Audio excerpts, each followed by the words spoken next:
I don't like it. It's a mess. I'm not wild about it. I think it's really dangerous. I think it's going to cause wrecks. That's what I think. 6 months after it opened to traffic and just weeks before construction is finally complete.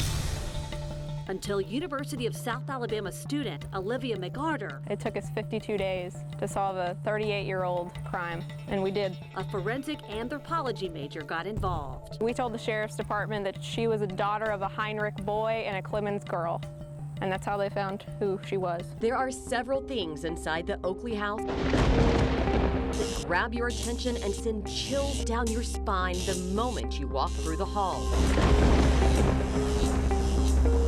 Like the portraits of historical Mobile figures that line the wall.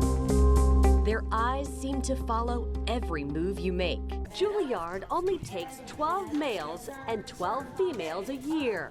Turner spent hours a week dancing at Davidson High School, Mobile Ballet, and Sheffield School of Dance. I remember having to put this on applications. I think it was somewhere around like 36-ish hours. He lines up trucks that transport products shipped into the state docks. But back in November, COVID hit him and put the brakes on his everything. It's the weirdest feeling I've ever felt. I don't ever want to feel it again. He was hospitalized and almost didn't make it. The whole time you're scared to death, you're not going to get the next breath. Back in 2016, Alabama was leading the nation when it came to obesity rates. The health department wanted to do something about that. They almost put up billboards, but then they decided to form the Cannon team. When Coach Dearman put the post on Facebook about needing baseball equipment, it went viral. Within a few days, the post had been shared 1,200 times, and donations started pouring in from around the country. USA Health Children's and Women's Hospital is the only academic center in the state of Alabama offering weight loss surgery for kids ages 12 and older. But the child has to go through 6 months of nutritional counseling before he or she can have the surgery. The 3 teachers tell me that while they appreciate the accolades, they say it's the difference they get to make in the classroom every single day that is their greatest reward.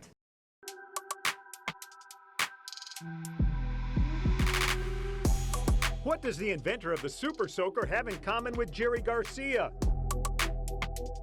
Radio Raheem, and Mr. Peanut? You can see all of them on Murals in downtown Mobile. The number of murals has been quickly expanding over the past few years. We met up with Lucy Gafford. They did a fantastic job. All right, great. Let's go to our next one. Director of the Mobile Arts Council to take a tour. This mural at Warren and St. Francis is one of downtown's oldest, painted in 2014 and now showing a mossy patina due to nearby oak trees. I like it because you've got stuff going on in the sky, you've got the land, you've got on the water and even under the water. Oh yeah, you got a lot of the creatures found in our delta. You got the gator, the manatee, some pelicans. There's a lot to see going on here. And we have the most famous Mobilian ever, the Crichton leprechaun up in the tree. Oh yeah, there he is. I didn't even see him. Many downtown murals depict Mobile scenes, like this one on the side of Dauphin Street Sound, showing Dauphin Street then and now. Yeah, it's a reflection of what it used to look like downtown versus how it is today. And then it just kind of has the one building that kind of blends it from the, I'm guessing like the maybe 1920s into our modern scene. Correct, yeah, and they did a great job with the transition between the colors from the, the muted tones to the full color sunset over here. Some murals are commercial in nature. It represents O'Daly's and the different bars that they have available. Some murals are simply street art, sophisticated graffiti. Others cover buildings waiting for a second act. It's better than just the boards, seeing some artistry on there. Some murals spell out and shout Mobile. This Mobile mural was painted by Sky Walker, who's actually from California and was doing a Sea-to-Sea mural tour. Oh, cool. Some murals present famous Mobilians, like these African-American heroes. Some murals have a message. Some are whimsical in nature. Others are somber and serious. This is our newest mural downtown. It's Harriet Tubman. Yeah, so you can see Harriet wading through the water. She's got her hand extended with her finger up to her mouth. You've got the dog, the tracking dog, and the Klansman out in the corner. It's pretty powerful. It really is. Part of the goal of murals and public art is to tell a story and to get across what you want your community to see and learn from. And you know, we're happy to see it rather than just a blank wall here. Some murals have been commissioned by the Arts Council, others by property owners. This one off Cathedral Square gets a lot of attention. There's so many hidden figures. Oh, there's Bob Marley right there. These are all different actual individuals, almost all from the Mobile area. You've got some famous faces from history, Cudjoe Lewis, Hank Aaron, Joe Kane, so it's Mobile historic figures as well. And Mardi Gras too. You actually don't see a lot of Mardi Gras embedded into the public art around here. This one gets a lot of attention, lots of photo opportunities taken with this mural. And while this one might be the most viewed, there's no doubt about downtown's biggest mural. It's the granddaddy of them all in downtown. It is downtown's biggest mural in honor of E.O. Wilson. Wilson was a Mobile native and a world-renowned scientist and naturalist. I was kind of blown away by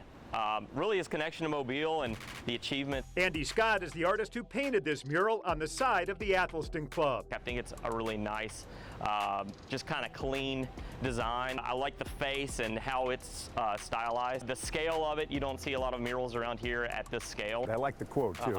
Yeah, the quote's great. I think it's a really neat way to kind of showcase his achievements. Individually, Mobile's murals can be fanciful, funny, or even thought-provoking. But Lucy says combined they serve a bigger purpose, softening and adding color and life to rough urban exteriors. It instills a sense of pride and identity in our city's landscape. So take a stroll, sit under the tree of knowledge, see a general, a prince, and a king of home runs, and all that Mobile has to offer. With photojournalist Arnell Hamilton, Peter Albrecht, WKRG News 5.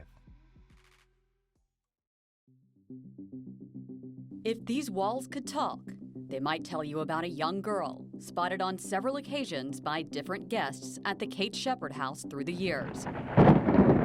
Only no little girl lives here. He came to me and said, "Oh, is the little girl your granddaughter? Who's that sweet little girl running around?" So, of course, there was no little girl running around. Wendy James says that was just one sighting of the little girl in the home and bed and breakfast that she and her husband have now owned for 18 years.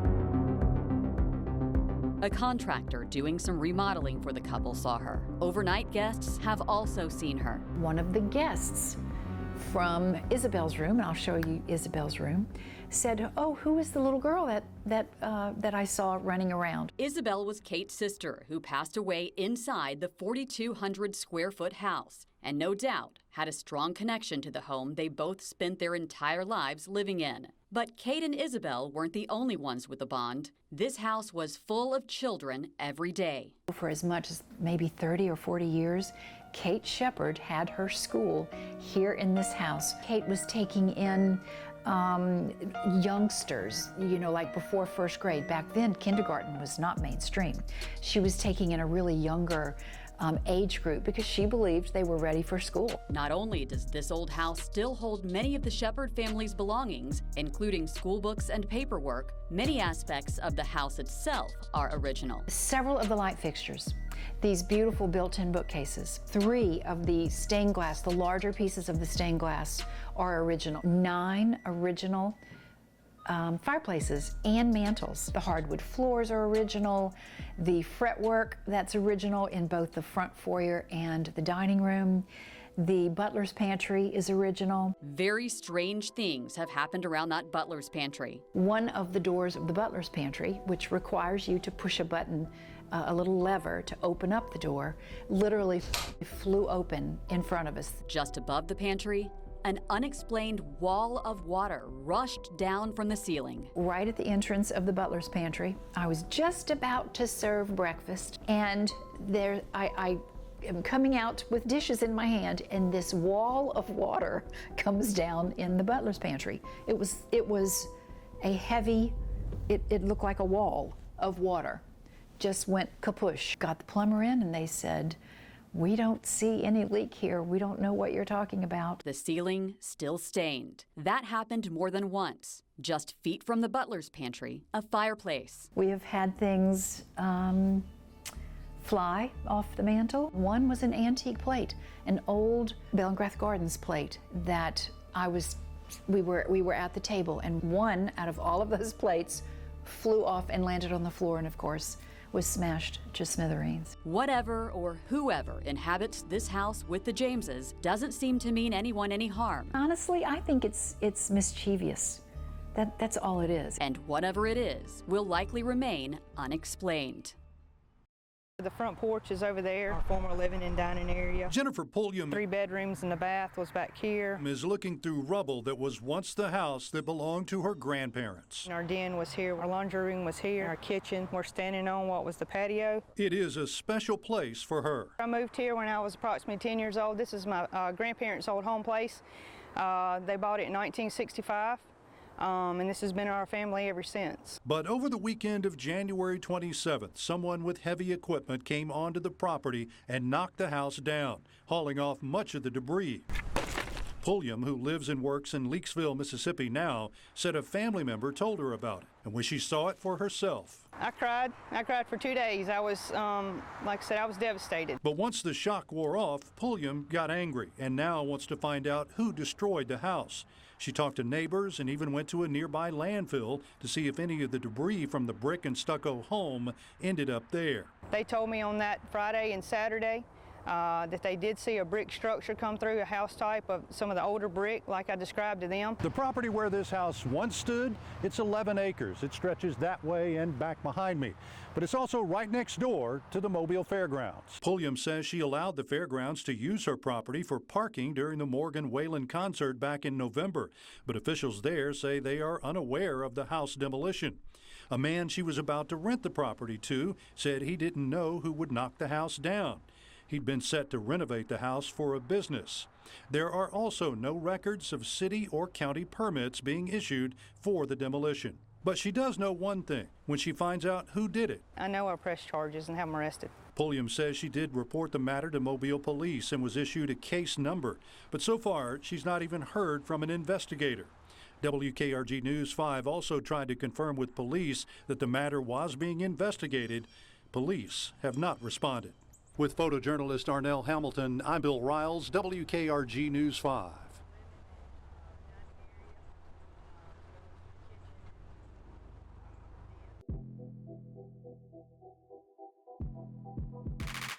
These pictures showing 3-year-old Demi Rose Jackson perched up on a building in downtown Mobile, dressed as the one and only Spider-Man and styling in her Afro puffs, are going viral on social media. I can't believe Spider-Girl gonna be on TV, y'all. Her professional photographer mother, Diamond, Look at that one! and had the vision to make Demi Rose's love for the Marvel character come to life, saying her daughter's obsession is fairly new. We literally ran across maybe a Spider-Man book bag or a lunchbox in Target one night, and she just fell in love.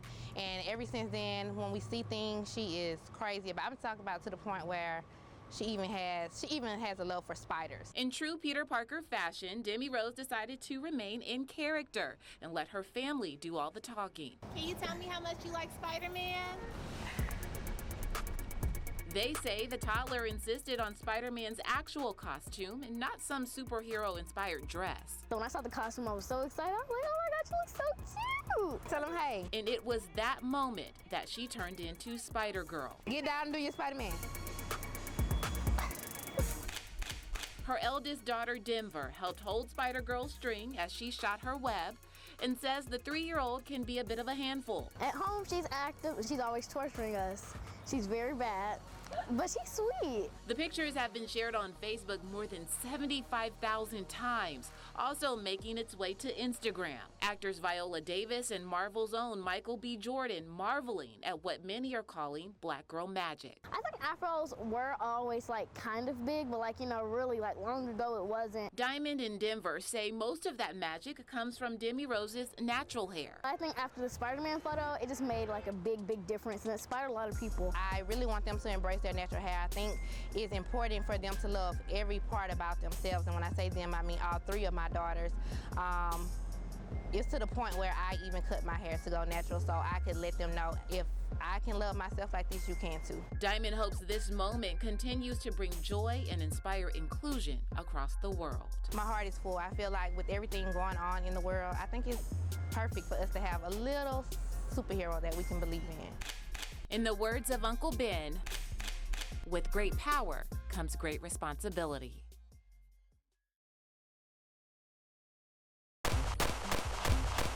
Shot after shot, hitting the target. Bullseye. Bullseye.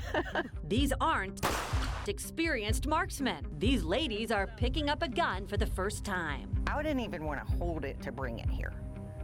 That's how scared I am of them. I feel a little nervous. I don't know if my hands are shaking. This is my first time too. You're gonna do fine. These ladies aren't alone.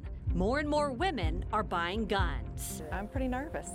Yeah, I'm very nervous. My heart's racing right now. I always start every class with the rules. You're gonna cradle the gun. Instructor Melissa Rankins. So Devin, pull your index finger up underneath your tree. Yes, ma'am. Started her business called She's a Pistol. You're gonna put your mountain in your valley. There you go, and let go of it. Got it. That's it. This is a ginormous gun, and girl, you are in control of it. To help women learn to shoot. I'll see the women lining up to buy guns, and it really does unnerve me a little bit because I want them to receive the proper training. I decided to take a class. This is a great grip. Got these 2 dots in the back, your rear sight, and then you have this 1 dot in the front, your front sight. To see just how involved firearms training can be. And you're gonna make sure that your sights are equal in height. Turns out, it takes training to know what you're doing and to carry with confidence, knowing you're safe. There's nothing normal about an explosion going off in our hands. And I tell my clients that you're gonna get jittery. From how to properly hold the pistol, good 2-handed grip, shoulder width apart, to the right stance, bend at your waist, to how to line up the gun for the shot. Many of us, hold on to it, like Leslie Baggett, were shaking. I wanted the knowledge and to be comfortable around the gun because I'm extremely uncomfortable. You and I are gonna step up to the 3-yard line right here. But she and others were ready to learn how to fire off some rounds the correct way.